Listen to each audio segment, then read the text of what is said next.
मेरे प्यारे प्रतियोगी परीक्षार्थियों, आज मैं अपने सहयोगी अजय दीक्षित के साथ आपके सामने कुछ जीएस और हिंदी की मिली जुली चर्चाएं करूंगा। आज तारीख हो गई 1 सितंबर। आज मनाया जाता है भारतीय जीवन बीमा निगम का स्थापना दिवस। इसके अतिरिक्त जैन धर्म के पहले तीर्थंकर हैं ऋषभ देव, जिनका प्रतीक चिन्ह बैल है। अगर हम विष्णु के 10 अवतारों की बात करें, दशावतार की बात करें, तो पहला अवतार मत्स्यावतार माना गया है, मछली का अवतार। उत्तर प्रदेश में जो राजकीय चिन्ह है उसमें तीर कमान है और साथ में मछली। अवध के जो पहले नवाब बने उनका नाम था मीन मोहम्मद अमीन सादत खान बुरहानुल मुल्क। उन्होंने भी अपना प्रतीक चिन्ह मछली अपनाया था। Uttar Pradesh police regulation para 1 का संबंध पुलिस महानिदेशक से होता है।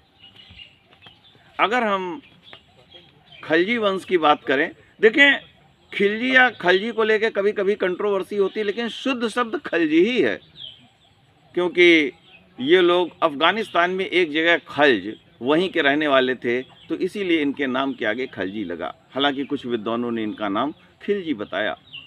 खिलजी वंश के संस्थापक थे या पहले शासक बने जलालुद्दीन फिरोज शाह खलजी। इनका पीरियड कार्यकाल 1290 से 1296 तक रहा। इन्होंने एक नया विभाग बनाया था, दीवाने वकूफ। ये वे की देखभाल करता था। और भी कई, नागालैंड लोकसभा के लिए एक सांसद भेजता है, सिक्किम भी लोकसभा के लिए एक सांसद भेजता है। केंद्र शासित प्रदेशों में पुडुचेरी, अंडमान निकोबार, ये भी लोकसभा के लिए एक एक मेंबर भेजते हैं। अगर हम भारतीय संविधान के भाग 1 की बात करें, तो भाग 1 में केंद्र और राज्यों का वर्णन किया गया है। भाग 1 के अनुच्छेद 1 आर्टिकल 1 में कहा गया है, India that is Bharat shall be union of states. ध्यान रखें, यूनियन शब्द का प्रयोग किया गया है, यानी कोई भी राज्य भारत से अलग होने की कोशिश नहीं कर सकता, शामिल तो हो सकता है। तभी कहा गया India that is Bharat shall be union of states. India जो कि भारत है, राज्यों का एक संघ होगा। इस समय पूरे भारत में कुल 28 प्रदेश हैं और 8 केंद्र शासित प्रदेश हैं। अगर हम लोकसभा सीटों की बात करें, तो क्षेत्रफल के दृष्टिकोण से सबसे बड़ी लोकसभा सीट लद्दाख है और सबसे छोटी लोकसभा सीट जो है वो पुडुचेरी होनी चाहिए। वैसे तो कहीं कहीं लक्षद्वीप भी दिया हुआ है। जनसंख्या की बात करें तो जनसंख्या के आधार पर मलखानगिरी लोकसभा सीट में सबसे ज़्यादा लोकसभा के मतदाता हैं, सबसे कम लक्षद्वीप में है। लेकिन देखिए, ये आंकड़े ऐसे हैं कि ये बदलते भी रहते हैं। अब इस समय 18वीं लोकसभा अपना काम कर रही है। 18वीं लोकसभा के पुनः स्पीकर बन गए श्री ओम बिरला। ये कोटा लोकसभा सीट से सांसद हैं। भारतीय संविधान के अनुच्छेद 340 का संबंध है पिछड़ा वर्ग, पिछड़े वर्ग से, जबकि 338 बी इसका संबंध राष्ट्रीय पिछड़ा वर्ग आयोग से है। इस समय राष्ट्रीय पिछड़ा वर्ग आयोग के अध्यक्ष हैं श्री हंसराज गंगाराम जी। राष्ट्रीय अनुसूचित जाति आयोग के अध्यक्ष हैं श्री किशोर मकवाना जी। देखें, पहले राष्ट्रीय अनुसूचित जाति आयोग और राष्ट्रीय अनुसूचित जनजाति आयोग ये एक ही थे।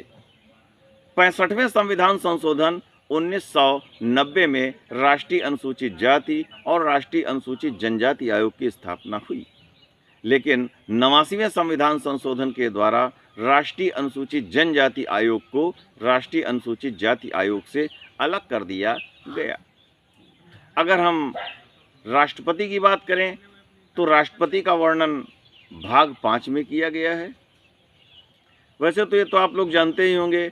भाग 1 केंद्र राज्यों का वर्णन, भाग 2 में नागरिकता की बात कही गई है, भाग 3 में मौलिक अधिकार बताए गए हैं, भाग 4 में नीति निर्देशक तत्वों का वर्णन किया गया है, जबकि भाग 5 में राष्ट्रपति, उपराष्ट्रपति, केंद्रीय मंत्रिमंडल, अटॉर्नी जनरल ऑफ इंडिया और सर्वोच्च न्यायालय का वर्णन किया गया है। इस समय राष्ट्रपति महोदय हैं महामहिम द्रौपदी मुर्मू। एक प्रश्न मेरे दिमाग में आया कि कौन सा लोकसभा अध्यक्ष हुआ है, ऐसा कौन सा लोकसभा अध्यक्ष है जो आगे चल के राष्ट्रपति के पद को जिन्होंने सुशोभित किया, वो थे ज्ञानी जैल सिंह। ये लोकसभा अध्यक्ष भी रह चुके थे पहले और बाद में इन्होंने जो है राष्ट्रपति पद को भी सुशोभित किया। अब तक कितने, यद्यपि उप प्रधानमंत्री का भारतीय संविधान में वर्णन नहीं है, लेकिन फिर भी समय समय पर कुछ लोगों को ये पद दिया गया।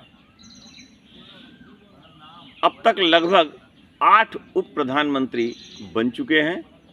पहले उप प्रधानमंत्री बने थे लौह पुरुष सरदार वल्लभ भाई पटेल, दूसरे उप प्रधानमंत्री बने श्री मोरारजी देसाई।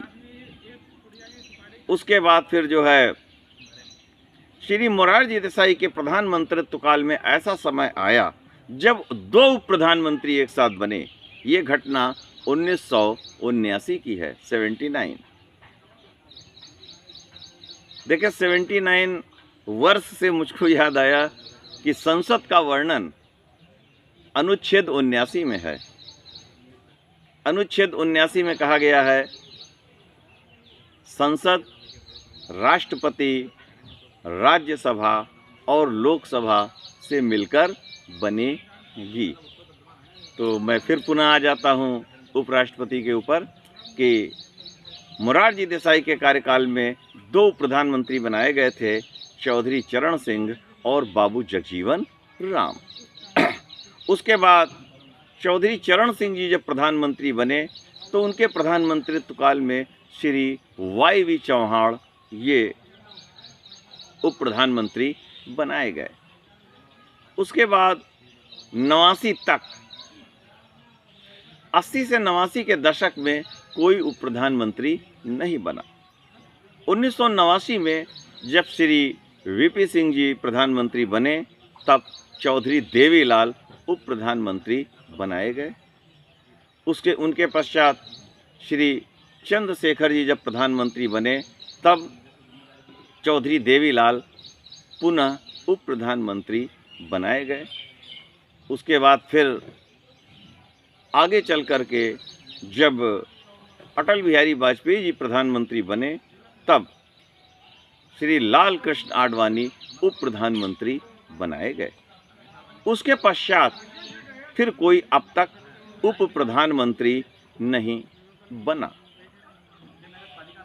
अगर हम लोकसभा अध्यक्ष की बात करें तो अनुच्छेद 93 में कहा गया है सामान्यतः प्रत्येक लोकसभा अपने गठन के पश्चात अपने सदस्यों में से एक अध्यक्ष और एक उपाध्यक्ष का चुनाव करेगी। अनुच्छेद 94 में कहा गया है कि जब लोकसभा भंग हो जाती है और जब तक नई लोकसभा का गठन नहीं हो जाता या कोई नया लोकसभा अध्यक्ष या उपाध्यक्ष नहीं चुना जाता है, तब तक पुराने लोकसभा अध्यक्ष और उपाध्यक्ष अपना कार्य करते रहते हैं। अनुच्छेद 52 में कहा गया कि भारत का एक राष्ट्रपति होगा।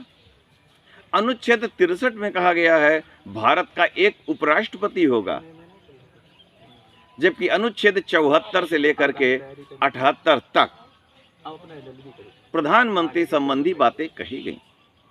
अनुच्छेद 74 में कहा गया है प्रधानमंत्री को परामर्श देने के लिए, सॉरी मेरे मुंह से गलती निकल गई, आई एम सॉरी, मुझे क्षमा करें। प्रतियोगी परीक्षार्थी जो सामने बैठे हुए हैं, मैं कोशिश पूरी करता हूं कि आपको सही सही जानकारी दूं, लेकिन हमारे सहयोगी अंकित दीक्षित कभी कभी आपत्ति करते हैं। वैभव राज बैठे हुए हैं, वैभव राज जी इस समय पेपर दे के आए हुए हैं यूपी पुलिस का, और कोशिश करूंगा कि इनका भी भविष्य आगे उज्जवल हो। तो मैं कह रहा था कि अनुच्छेद 74 में कहा गया है राष्ट्रपति को सलाह देने के लिए एक मंत्रि परिषद होगी और उस मंत्रि परिषद का मुखिया प्रधानमंत्री होगा। अनुच्छेद 75 में कहा गया है प्रधानमंत्री की नियुक्ति राष्ट्रपति करेंगे और उसी की सलाह से अन्य मंत्रियों की नियुक्ति करेंगे। अब प्रश्न आता है, कभी कभी ऐसा भी देखा गया कि कोई संसद सदस्य नहीं है, फिर भी क्या वो मंत्री बनाया जा सकता है? अभी अजय दीक्षित जी ने, जो हमारे सहयोगी हैं इस कार्यक्रम में टेक्निकल, वो अक्सर प्रश्न करते हैं। उन्होंने कहा कि क्या सदन का सदस्य न रहने पर कोई मंत्री बनाया जा सकता है? बनाया तो जा सकता है। मैं सभी परीक्षार्थियों को, हालांकि बहुतों को मालूम भी होगा कि कोई भी व्यक्ति जो कि प्रधानमंत्री की नज़रों में एक अच्छा मंत्री बन सकता है, वो संसद सदस्य न रहने पर भी मंत्री बनाया जा सकता है। प्रधानमंत्री की सलाह पर राष्ट्रपति उस व्यक्ति को मंत्री नियुक्त कर सकते हैं, लेकिन 6 माह के अंदर उसे सदन का सदस्य बन जाना चाहिए। ऐसा अनुच्छेद 75(5) में कहा गया है। आर्टिकल 75 75 और कोष्ठ की बात, उसमें कोष्ठ में 5 75(5) यानी 75(5) उसमें कहा गया कि भाई बन तो सकता है, लेकिन 6 माह के अंदर उसे बन जाना चाहिए। हालांकि इसको लेकर के 2003 में जब इसका हालांकि थोड़ा लोगों ने दुरुपयोग करना प्रारंभ किया। मंत्री बन जाते थे, सदन के सदस्य नहीं बनते थे, और फिर इस्तीफा दे के फिर बन जाते थे। तो इस पर अंकुश लगाने के लिए 1900 ये जो 91वां संविधान संशोधन है, इसमें जो है सुप्रीम कोर्ट और हाई कोर्ट ने इसकी स्पष्ट व्याख्या की। उन्होंने कहा कि अगर कोई व्यक्ति मंत्री बनाया जाता है और 6 माह के अंदर अगर उस सदन का सदस्य नहीं बन पाता है, तो बिना संसद सदस्य बने वो दोबारा किसी कीमत पर मंत्री नहीं बनाया जा सकता। तो ऐसा प्रयास किया गया। दल बदल का संबंध जिस अनुसूची में है वो है 10वीं अनुसूची। ये 52वें संविधान संशोधन के द्वारा जोड़ी गई। इसमें निर्णय लिया गया था कि अगर कोई अपना दल छोड़कर जीतने के पश्चात दूसरे दल में शामिल होगा तो उसकी सदस्यता चली जाएगी। उस समय प्रधानमंत्री श्री राजीव गांधी थे और राष्ट्रपति महामहिम ज्ञानी जैल सिंह थे। ज्ञानी जैल सिंह का नाम आपने सुना होगा। 1986 में इन्होंने वीटो पावर का प्रयोग किया था। 1986 में ही पर्यावरण संबंधी कानून भी बना, जिसमें अगर कोई पर्यावरण के साथ छेड़छाड़ करेगा तो उसे दंड दिया जाएगा, जिसमें 4 अध्याय और 26 धाराएं रखी गई। आज जैसे 1 तारीख है, तो हम जो मौलिक कर्तव्य नंबर 1 है, उसमें कहा गया है संविधान का पालन करें, संविधान के आदर्श, उच्च आदर्श, और उनको हम अपनाएं। आगे चलते हैं। अटॉर्नी जनरल ऑफ इंडिया, इनका वर्णन अनुच्छेद 76 में किया गया है। भारत के पहले attorney general of India mister MC Setalvad बने थे। उनका कार्यकाल लगभग 13 वर्षों का रहा था। अनुच्छेद 88 में कहा गया है कि मंत्रीगण और अटॉर्नी जनरल ये सदन की कार्रवाई में भाग ले सकते हैं। अटॉर्नी जनरल सदन की कार्रवाई में भाग लेंगे, पक्ष अपना रखेंगे, बोलेंगे, लेकिन उनको वोट डालने का अधिकार नहीं होगा, क्योंकि वो उस सदन के सदस्य नहीं होते हैं। अब प्रश्न आता है कि क्या लोकसभा का सदस्य जो मंत्री बना है राज्यसभा की कार्रवाई में भाग ले सकता है? ले सकता है। या राज्यसभा का कोई सदस्य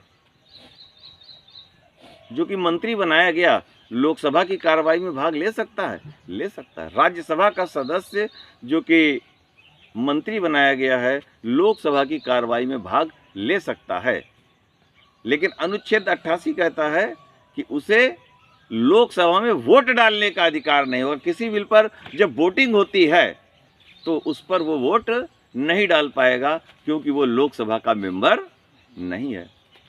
लोकसभा इसका चुनाव, इसके सदस्यों का चुनाव सीधे जनता के द्वारा होता है। अमेरिका में जो प्रतिनिधि सभा है जनता के द्वारा चुनी जाती है, उसको लोकप्रिय हाउस भी कहा जाता है। अभी हाल ही में जो 18वीं है। अब प्रश्न आता है कि जो लोकसभा सदस्य हैं ये शपथ लेते हैं या नहीं लेते हैं, और इन अनुच्छेद 99 में संसद सदस्यों के शपथ लेने का वर्णन किया गया है। अनुच्छेद 99 इसके अंतर्गत लोकसभा के सदस्य या अन्य सदन हैं उनके सदस्य शपथ लेते हैं। लोकसभा सदस्यों को शपथ दिलाने का काम कौन करते हैं? लोकसभा के सदस्यों को शपथ दिलाने का काम राष्ट्रपति महोदय या उनके द्वारा कोई अधिकृत व्यक्ति करते हैं। तो अब तक ऐसा देखा जा रहा है कि राष्ट्रपति महोदय किसी भी जो लोकसभा के सदस्य जीत करके आते हैं उनमें किसी को भी प्रोटेम स्पीकर बना देते हैं, और राष्ट्रपति की तरफ से, या बिहाफ इंग्लिश में कहते हैं, उनकी तरफ से वो सभी सदस्यों को शपथ दिलाते हैं। इस 18वीं लोकसभा में जो स्पीकर, वो प्रोटेम स्पीकर बनाए गए थे, ये कटक लोकसभा सीट से आए थे मिस्टर भर्तृहरि मेहताब जी, और उसके बाद फिर लोकसभा अध्यक्ष जी का चुनाव हुआ, जिसमें ओम बिरला जी पुनः लोकसभा के अध्यक्ष बने। ये कोटा लोकसभा सीट से सांसद है। अभी फिलहाल लोकसभा के उपाध्यक्ष का चुनाव नहीं हो पाया है। अभी देखिए, एक लोग पूछ रहे हैं कि लोकसभा के पहले उपाध्यक्ष कौन बने, तो जो मुझे जानकारी है लोकसभा के पहले उपाध्यक्ष बने श्री अनंत शयनम आयंगर। अनंत शयनम आयंगर, अनंत जिसका कोई अंत न हो, अनंत शयनम आयंगर। धीरे धीरे ये कार्यक्रम चलता रहा। लोकसभा के सबसे अधिक समय तक अध्यक्ष कौन रहे, तो वो हैं डॉक्टर बलराम जाखड़। इन्होंने सबसे लंबे समय तक लोकसभा के अध्यक्ष पद को सुशोभित किया है। जब लोकसभा अध्यक्ष का चुनाव होता है तो उनका एक हाथ प्रधानमंत्री पकड़ते हैं और एक हाथ विपक्ष के नेता, और बड़े आदर के साथ जाकर के लोकसभा की कुर्सी पर उनको बैठाते हैं। लोकसभा की पहली महिला स्पीकर बनी श्रीमती मीरा कुमार। दूसरी महिला स्पीकर बनी